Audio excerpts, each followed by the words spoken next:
All right, next step here is I'm gonna get my big saw and I'm gonna do some blocking.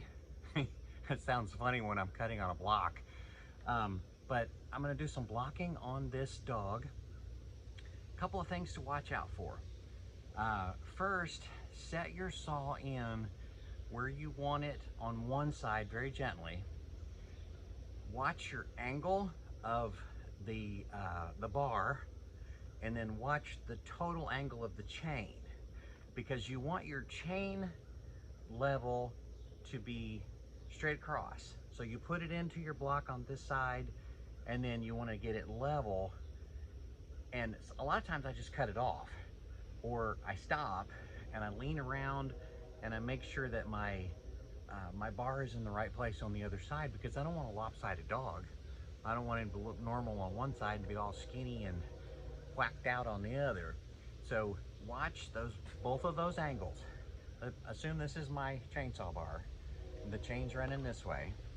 You want to watch and get your chain right here, and you want this to be correct as well. So like here, I'm going to be cutting at an angle. So I want to set my chain in right here, but my bar is going to be at an angle like this.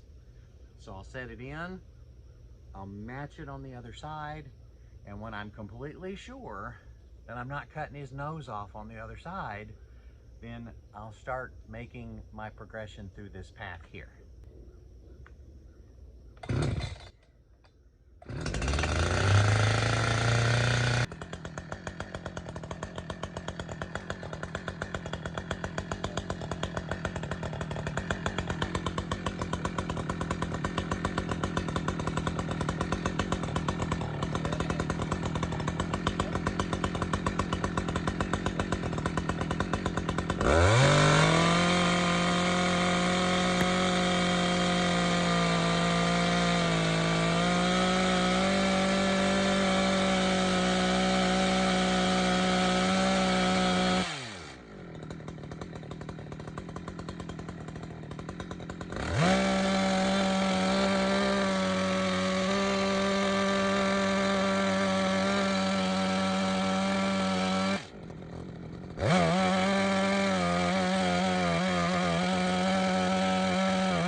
Another method I sometimes use is I'll place the tip of my saw somewhere in the middle of the cut and gently push it all the way through, being very careful with this angle and this angle, slowly monitoring the entire plane of the saw so that I know what I'm cutting where I cannot see. I have to base where I think this end of the saw is based on what I can see of what the rest of the saw is. I can feel this direction and see it, as well as this direction, feel it and see it. So what I'm going to do this time, I'm going to put my saw in right in here and push it all the way through. It's called a plunge cut. And then I'm just going to let the saw with its weight, and I'm going to also use these teeth here to grip. This is a piece of pin oak. This is very, very hard, and the saw moves slowly. So it's a good assist if I can get these teeth to catch and then let the weight of the saw take some more of it off.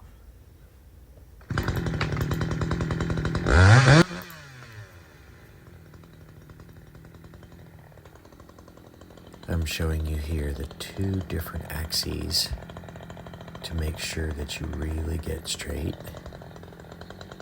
And now, notice how I use the bottom of the tip. See how I've got the main body of the saw way down around? And now I'm getting in there with the bottom of the tip. Don't ever touch a piece of wood with the very tip of the saw, because it'll fling it. it's very powerful and very dangerous. So see how I'm gently, once I get it in there and get it established and I've actually got a hole, now I can bring the saw up and push it all the way through. So the plunge cut requires a very gentle start at the bottom of the tip of the bar.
Know when you're whooped. Know when your arms are too tired, you've put out too much effort to be accurate very much longer. On a cut that's sideways like this, these are the ones that are most difficult for me. You don't have the weight of gravity pulling the saw down. You don't have a handle underneath the saw to pull it, so you're literally holding it suspended in place as accurately as you can and letting the teeth do their thing, little by little by little. Sometimes I turn it over and then I can pull by using the top of the bar and the teeth on top, and that rests me for a little bit. Then I flip it over and do it the other way. Flip it over, use the teeth on the top again.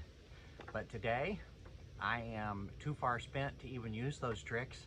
So I'm gonna let my body rest, go do some other things, and then come back when I've got what's the word? The ample force. And you'll know it. You'll know it. When you're carving, you're going, I have this horrible feeling that if I push any further, I'm going to be inaccurate and I'm really going to damage something. Well, stop. Take a rest. Take a break. Go get something to drink. Work on something else. Go do something at your desk. Maybe just wait till tomorrow.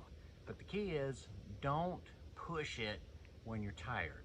Two really big reasons. Number one, you'll tear up your sculpture potentially, and number two, you could have an accident and hurt yourself. So that's what's going to happen with me today. Is I am going to take a break. I'll see y'all later.